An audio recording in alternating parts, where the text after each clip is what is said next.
ಎಲ್ಲರಿಗೂ ನಮಸ್ಕಾರ. 381 ಹಾಗೂ 382ನೇ ಮಂಕುತಿಮ್ಮನ ಕಗ್ಗವಾಚನ ಹಾಗೂ ಅದರ ಅರ್ಥವನ್ನು ಹೇಳುತ್ತಿದ್ದೇನೆ. ಅತಿಶಯದ ದೃಷ್ಟಿ ಹುಟ್ಟಿ ಮೃತೇಂದ್ರಿಯನದಲ ಇತರರೊಳು ವಿಷ ಪರೀಕ್ಷೆಗೆ ನಿಲ್ಲುವರಾರು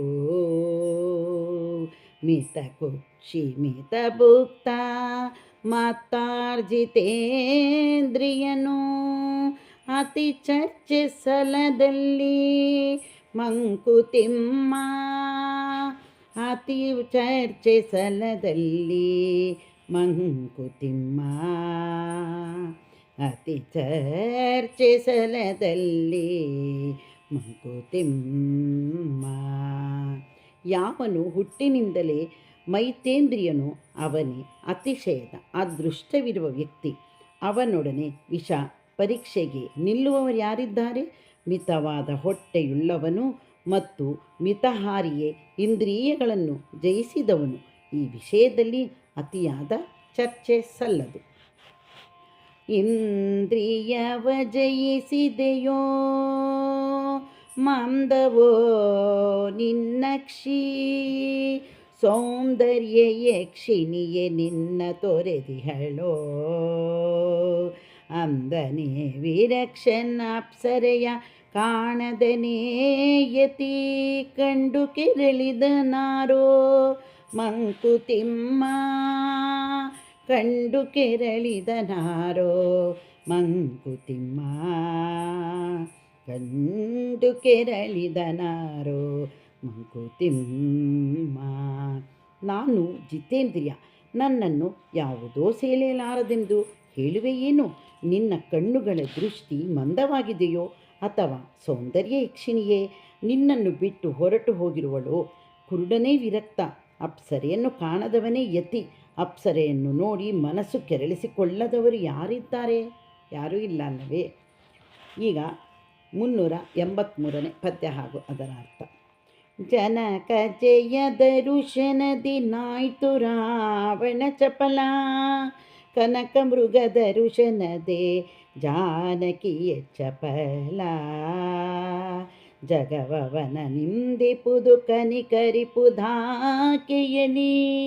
ಮನದ ಬಗೆಯರಿಯದದು ಮಂಕುತಿಮ್ಮ ಮನದ ಬಗೆಯರಿಯದದು ಮಂಕುತಿಮ್ಮ ಮನದ ಬಗೆಯರಿಯದದು ಮಂಕುತಿಮ್ಮ.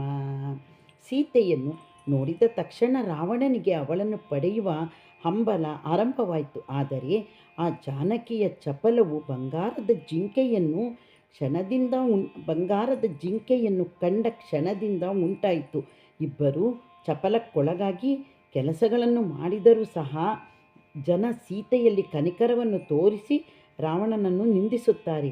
ಮನಸ್ಸಿನ ರೀತಿ ನೀತಿಗಳು ಜನಗಳಿಗೆ ಅರ್ಥವಾಗುವುದಿಲ್ಲ. ಸೃಷ್ಟಿ ಕೀಲು.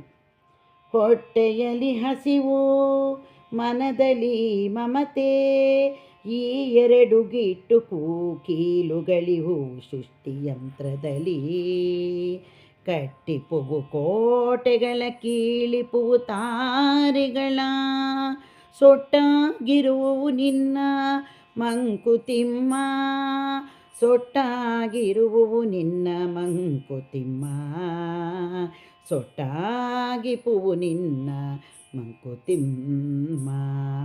ಪರಮಾತ್ಮನು ಮನುಷ್ಯನಿಗೆ ಹಸಿವು ಮತ್ತು ಮಮತೆಗಳೆಂಬ ಎರಡು ಕೀಲುಗಳನ್ನು ಅವನು ತಯಾರಿಸಿದ ಈ ಸೃಷ್ಟಿ ಎಂಬ ಯಂತ್ರದಲ್ಲಿ ಅಳವಡಿಸಿದ್ದಾನೆ. ಇದರ ಪರಿಣಾಮದಿಂದ ಮನುಷ್ಯ ಕೋಟೆಗಳನ್ನು ಕಟ್ಟುತ್ತಾನೆ, ಆಕಾಶದ ನಕ್ಷತ್ರಗಳನ್ನು ಧರೆಗಿಳಿಸುತ್ತಾನೆ.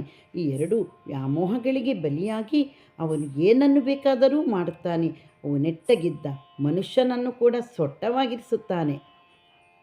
ಈಗ 385ನೇ ಪದ್ಯ ಹಾಗೂ ಅದರ ಅರ್ಥ.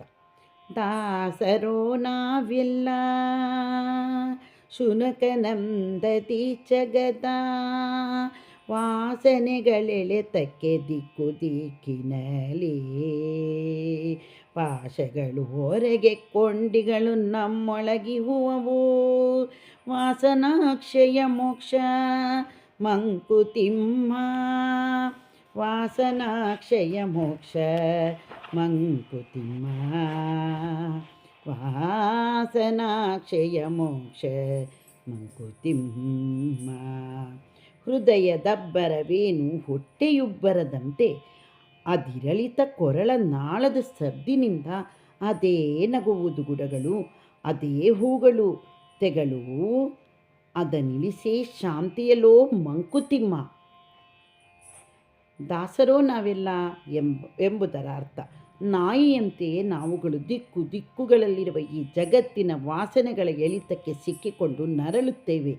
ನಮ್ಮನ್ನು ಎಳೆಯುವ ಪಾಶಗಳು ಹೊರಗಡೆ ಇದ್ದರೂ ಕೊಂಡಿಗಳು ನಮ್ಮೊಳಗಿರುವುದರಿಂದ ನಾವು ಆ ಪಾಶಗಳಿಗೆ ಸುಲಭವಾಗಿ ಸಿಕ್ಕಿ ಹಾಕಿಕೊಳ್ಳುತ್ತೇವೆ. ಈ ವಾಸನೆಗಳಿಂದ ಮುಕ್ತರಾದಾಗ ನಮಗೆ ಮೋಕ್ಷ ದೊರಕುತ್ತದೆ ಎಂಬುದಾಗಿ ಡಿ ವಿಜಯಗುಂಡಪ್ಪ ಅವರು ಹೇಳಿದ್ದಾರೆ. ಹೃದಯದ ಅಬ್ಬರವೇನು ಹೊಟ್ಟೆಯುಬ್ಬರದಂತೆ ಎಂಬುದರ ಬಗ್ಗೆ ನಾನೀಗ ಅರ್ಥವನ್ನು ಹೇಳುತ್ತಿದ್ದೇನೆ. ಹೊಟ್ಟೆಯು ಉಬ್ಬಿರುವಾಗ ಗಂಟಲಿನ ಮೂಲಕ ತೇಗು ಬಂದು ಅದರ ಉಬ್ಬರವು ಇಳಿದು ಹೋಗುತ್ತದೆ.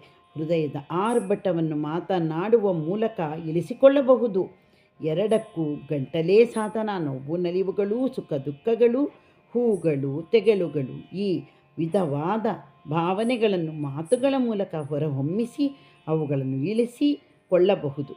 ಆವಾಗ ಮನಸ್ಸಿಗೆ ಶಾಂತಿ ಮತ್ತು ಸಮಾಧಾನ ದೊರಕುತ್ತದೆ.